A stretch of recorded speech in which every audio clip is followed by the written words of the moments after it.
না 100 জনের মধ্যে যখন এম এ আজিজ আপনার কাছ থেকে শুনি যে বৈশ্বিক জায়গায় প্রভাবশালী হলে প্রধানমন্ত্রী যদি 100 জনের মধ্যে প্রভাবশালী যদি হয়ে থাকে তাহলে তো বৈশ্বিক নীতিতে প্রভাব রাখতেই পারেন তিনি, সেই প্রত্যাশা করতে পারেন। আমাদের দেশের জন্য যে রাজনৈতিক অর্থনৈতিক অবস্থা তাতে দেশটাকে ভঙ্গুর অবস্থায় ফেলে গেছে ডক্টর মোহাম্মদ ইউনূস, তার ভিতরে গোছানোর চেষ্টা করা, এই চেষ্টাটাই প্রভাবশালী বলে।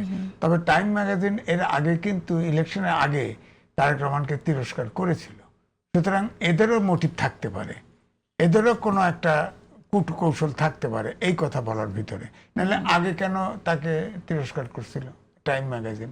তা আমি বলবো যে বাংলাদেশে এখন যে সামগ্রিক যে ক্রাইসিস এবং রাজনৈতিক বলেন, অর্থনৈতিক বলেন, সামাজিক অবস্থা বলেন, তাতে তাকে প্রভাবশালী বলা যেতে পারে। তারেক রহমান এখন প্রভাবশালী তো বটেই।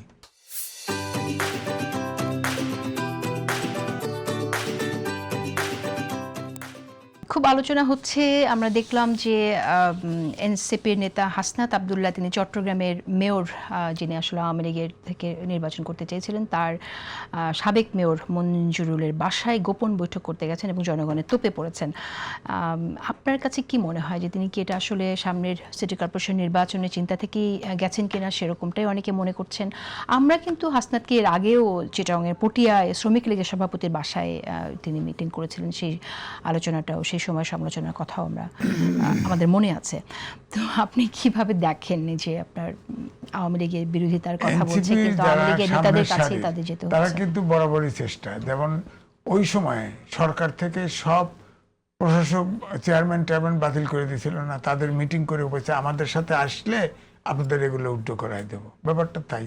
মঞ্জুর সে তো আওয়ামী লীগ করে, বিএনপির ব্যাকিং এ সে একবার মেয়র হয়েছে, তার সাথে তার দেখা করা স্বাভাবিকভাবে প্রশ্ন উঠতে পারে যে তাকে মেয়র ইলেকশন হলে তাকে প্রার্থী করবে থার্ড পার্সনে। তাদের তো এনসিপির তো মেয়র চিটাগং ঢাকার যাই বলেন না কেন আওয়াজ মারতে পারে, কিন্তু ঢাকার বা চিটাগংয়ের বা বড় বড় সিটি কর্পোরেশনের মেয়র হওয়ার মতো লোক তো নাই, তাকে হায়ার করতে হবে। হয়তো হায়ার করতে গেছে, সেখানে একটা জটলা পড়েছে।